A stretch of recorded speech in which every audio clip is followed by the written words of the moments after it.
Welcome to Penrose Learning, where we make understanding easy. In this video, I will explain how to play two-player on Goat Simulator. We will cover everything you need to know to get started with a friend. First, we'll look at the essential equipment required for local co-op. Then, I'll walk you through the straightforward process of launching the game in split-screen mode.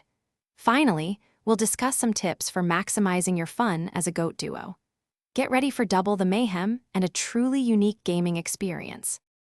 To embark on your two-player Goat Simulator adventure, the most crucial items are two compatible game controllers. Make sure both controllers are securely connected to your gaming system before you even launch the game.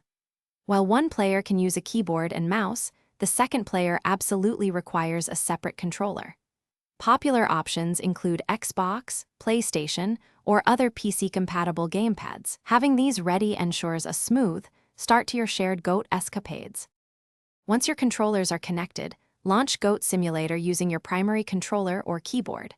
After the game loads and you are freely roaming the open world, simply press a button on the second controller.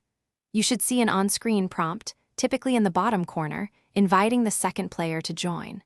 Confirm this prompt, and the screen will instantly split, allowing both of you to control your own goat simultaneously.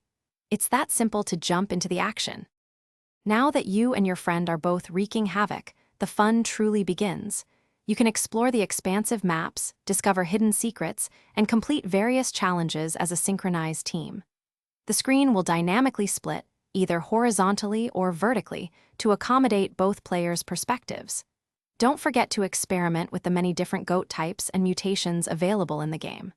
Working together, or even against each other, adds an entirely new layer of hilarious chaos to Goat Simulator. Thanks for watching. If this was helpful, leave a like and consider subscribing. See you next time.